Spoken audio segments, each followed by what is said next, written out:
Le sang goûtait encore de ma tempe fracassée, chaud et poisseux sur mes doigts tremblants, tandis que le rire strident de ma femme au nom, de cette traîtresse résonnait comme un glas dans la pièce obscure. J'étais mort, poignardé dans le dos par l'homme que j'appelais mon frère, et pourtant, l'univers avait eu pitié de moi, je rouvrais les yeux non pas au néant, mais dans le miroir embué de notre salle de bain parisienne, 3 ans en arrière, le jour même où tout avait basculé. Cette renaissance n'était pas un cadeau divin, c'était une lame aiguisée, offerte pour trancher les gorges de ceux qui m'avaient enterré vivant. Paris, cette ville de lumière factice et de ruelles sombres, m'avait vu naître 2 fois, la première en innocent, la seconde en démon. Mon nom est Alexandre Duval, ancien procureur adjoint au parquet de Paris, un homme qui avait cru aux vertus de la justice républicaine jusqu'à ce que la lame froide de la trahison me transperce le cœur. 3 ans plus tôt, j'avais découvert le pot aux roses, ma femme, Élise, et mon meilleur ami, Julien, un avocat véreux, avaient ourdi un complot pour me ruiner. Ils avaient falsifié des preuves dans une affaire de corruption impliquant un ministre, me faisant porter le chapeau pour protéger leurs poches et leurs ambitions. J'avais été accusé de subornation de témoins, jeté en pâture aux médias, et quand j'avais menacé de tout révéler, ils m'avaient fait taire définitivement. Mon corps, retrouvé dans la Seine, noyé par leurs mains gantées. Mais maintenant, je revenais, avec chaque détail gravé dans ma mémoire comme un tatouage de feu. Et cette fois, je ne supplierai pas la loi, je la pervertirai. Je me redressai devant le lavabo, le cœur cognant comme un marteau sur l'enclume. L'eau du robinet coulait encore, froide contre ma peau, et dans le reflet, je vis mon visage d'alors, 35 ans, des cernes naissant sous les yeux verts hérités de ma mère normande, une barbe de 3 jours qui masquait à peine la cicatrice d'une vieille chute à vélo. Élise chantonnait dans la cuisine, cette mélodie fausse qu'elle affectionnait, un air de Piaf trafiqué pour les soirées mondaines. Julien devait arriver d'une minute à l'autre, avec son sourire carnassier et sa mallette pleine de mensonges. Tout était en place pour le piège qu'il tendrait ce soir-là, lors du dîner au Fouquet's, où il me convaincrait de signer ses faux documents. Mais aujourd'hui, le chasseur était devenu la proie au non, l'inverse, j'étais le loup dans la bergerie. Je sortis de la salle de bain, pieds nus sur le parquet ancien de notre appartement haussmannien du 7e arrondissement, l'air chargé d'une odeur de café brûlé et de croissants rassis. Élise pivota sur ses talons aiguilles, ses cheveux blonds cascadant comme une cascade de miel empoisonné. « Alexandre, mon amour, tu es pâle ce matin. Un mauvais rêve ?» Sa voix, douce comme du velours, cachait déjà les crocs. Je souris, un sourire que je forçai jusqu'aux oreilles, et l'embrassai sur la joue, sentant le goût amer de la trahison sur ses lèvres. Juste un cauchemar, chérie. Mais il est fini. Julien arriva à midi, pile à l'heure, comme un pion sur l'échiquier qu'il manipulait si bien. Grand, athlétique, avec ce charisme de requin qui lui valait les meilleurs clients et les pires secrets. Nous nous serrâmes la main dans le salon, sous le portrait de nous 3 à Deauville, un mensonge figé dans l'argentique. Prêt pour ce soir? L'affaire Moreau est en train de nous glisser entre les doigts, mais avec ta signature, on la boucle. Ses yeux bleus pétillaient d'une fausse camaraderie. Je hochai la tête, feignant l'hésitation. Oui, mais... Et si on se faisait prendre? Il rit, une tape amicale sur l'épaule. Absurde.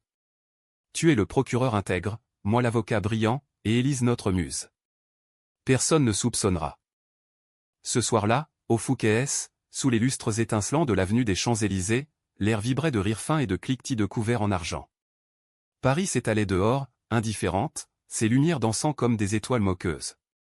Élise portait une robe rouge sang, moulante comme une seconde peau, et Julien son costume sur mesure, taillé pour l'illusion. Il me pressait, verre de Château Margaux en main, de signer le contrat bidon qui me lierait à leur fraude. Dans ma vie précédente, j'avais cédé, ivre de confiance et de vin. Cette fois, je fis mine de signer, mais glissai une clause invisible au non, pas invisible, un piège. J'avais passé l'après-midi à contacter un hacker anonyme sur le dark web, un fantôme que j'avais croisé dans mes enquêtes passées. Pour 10 000 € virés en bitcoin, il avait infiltré les serveurs du cabinet de Julien, copié chaque email compromettant. À notre succès, lança Julien en levant son verre. Je trinquai, le cristal tintant comme un glas. Élise me couva d'un regard enamouré, mais je vis l'ombre dans ses yeux, l'ombre du calcul. Tandis que les serveurs glissaient comme des ombres, je sentis la rage monter, une lave qui bouillonnait dans mes veines. Ce n'était que le début. Ma vengeance ne serait pas un coup d'éclat, elle serait une symphonie de souffrance, note par note, jusqu'à ce qu'il supplie la mort que j'avais déjà goûtée. Les jours suivants furent un ballet macabre. Je jouais mon rôle à la perfection, le mari dévoué, le collègue loyal. Mais la nuit, dans l'obscurité de notre chambre, je fouillais les tiroirs d'Élise, exhumant des lettres codées, des bijoux achetés avec l'argent sale de Julien. Un collier de perles, cadeau d'anniversaire? Non, gage d'un amant plus haut placé, le ministre Moreau lui-même, celui dont l'affaire nous liait tous. Le secret qu'il m'avait caché, Élise n'était pas seulement complice, elle était la maîtresse, le lien charnel qui scellait leur alliance. J'avais porté le chapeau pour un adultère institutionnalisé, pour une corruption qui puait le pouvoir absolu.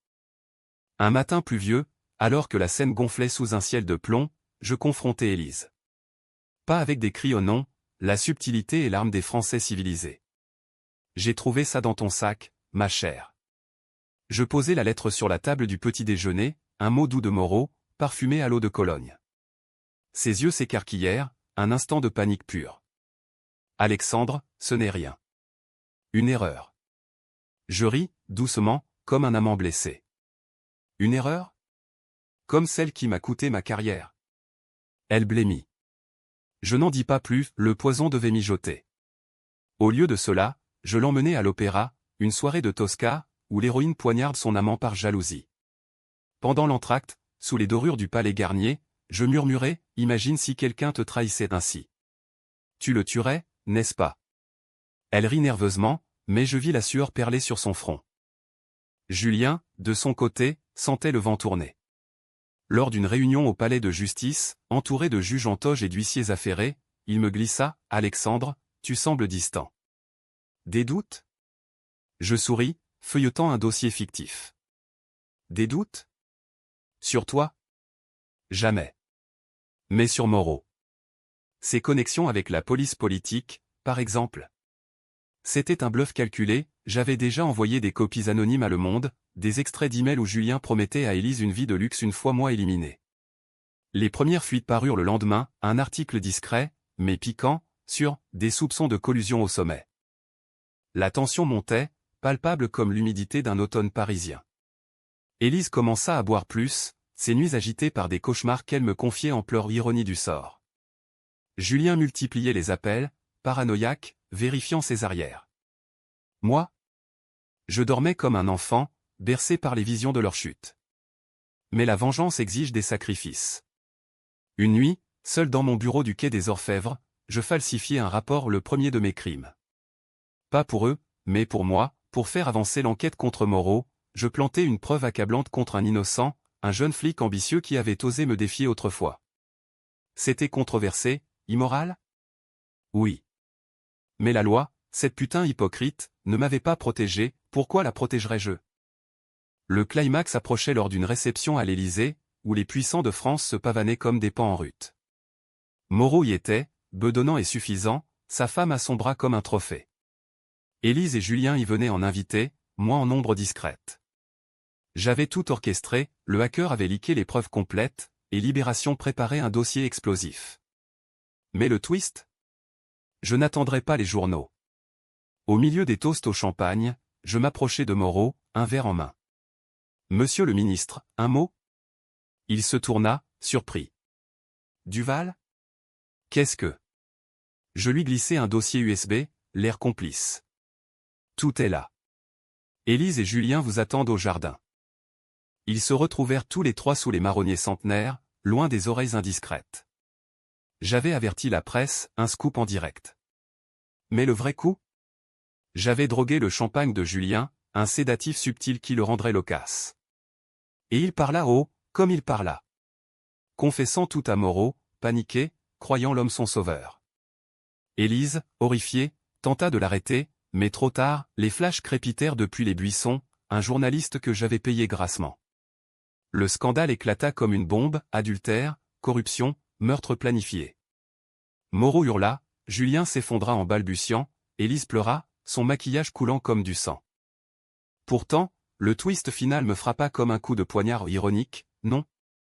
Dans la confusion, alors que les sirènes hurlaient et que les menottes claquaient, Élise se tourna vers moi, yeux emplis non de haine, mais d'amour tordu. Alexandre, tu l'as fait pour nous, n'est-ce pas? Pour nous sauver tous? Elle croyait encore à notre fable. Julien, menotté, cracha, traître. Tu étais mort pour nous. Mort? Oui, et ressuscité pour les briser.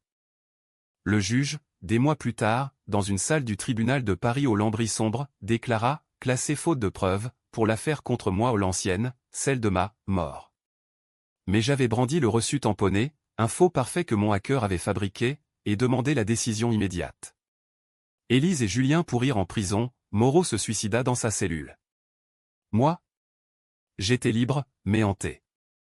La vengeance est un poison doux, elle guérit la plaie, mais ronge l'âme.